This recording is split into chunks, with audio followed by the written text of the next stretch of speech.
automobile manufacturers are typically, in a lot of instances, not everyone, but usually pretty good about coming to a decent settlement once they have been busted, either putting out a defective product, a defective vehicle, whatever it is. Eventually, automobile manufacturers tend to pay up. And that is exactly what's happening right now with the Nissan Altima.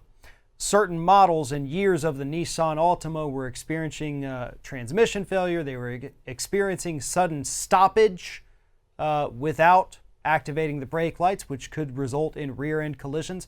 But the company has come to terms now, couple $1 million on the table. Scott Hardy, Top Class Actions, tell us what's going on here. Sure. So you've got the 2013 to 2016 Nissan Altimas, which are included within this class action settlement.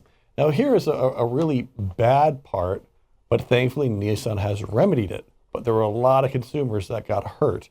That there was a problem, as you said, where your vehicle, your Nissan Altima, could be cruising down the freeway, and boom, due to a transmission issue, stall, slowing you down to 20 miles per hour and even slower, and just boom, that's it. No brake lights could cause an accident, so people were bringing in their Nissan Altimas to get it fixed. Well, Nissan was fixing them, but they were charging people thousands of dollars, a $3,000 fix to get this taken care of. Now, what Nissan is saying is, all right, yes, we do acknowledge that there may have been a problem, and if you had this problem and you paid that $3,000, hope you have your paperwork. You can go ahead and get that refunded back to you. If you have not experienced the problem yet, well, they are going to extend the powertrain warranty on your Nissan Altima for 24 months or 24,000 miles.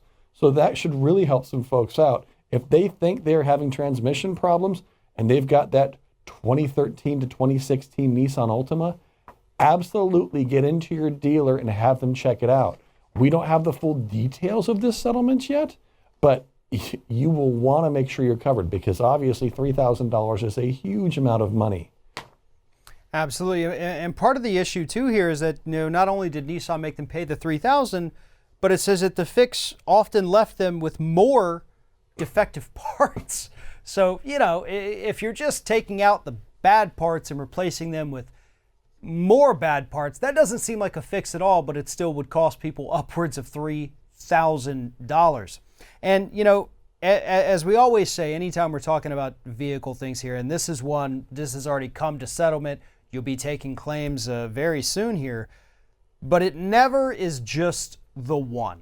That is exceedingly rare. And as somebody who actually drives a Nissan, I have a Pathfinder, I can tell you that some of these issues listed here, I experience these. Shuddering, hesitation, noises from various parts of the engine, all except for the stalling. But I can tell you, and you and I have actually had this conversation before, I experience those every single time I crank my car. I have taken it into local mechanics. They say, listen, we can't necessarily find anything wrong with it. We're not sure why it would be doing that. Possibly a defect. They don't know. I haven't taken it into a Nissan dealership.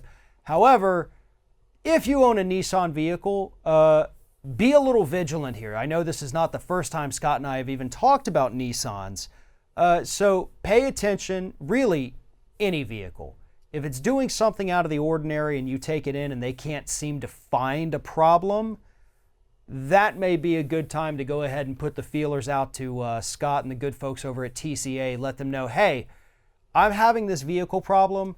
Nobody can seem to identify a problem, but I wanted you to be aware of this. You guys, you've got great teams of lawyers that you work with, teams of investigators. So that's a good piece of advice for people to know that, we do have people like you, Scott, and Top Class Actions out there to really help, get these wheels in motion here. Right, and that's what makes me so happy when I see these settlements come through, because you've got folks that are driving their Altimas, they expect it to be reliable, they bring it into the dealer, and a lot of times the dealers will say, yeah, we see this problem a lot. And unfortunately, it's just not covered, or your warranty was expired. You have to pay to get it fixed. And I applaud Nissan by extending the powertrain warranty and not just saying we are covering this specific transmission issue.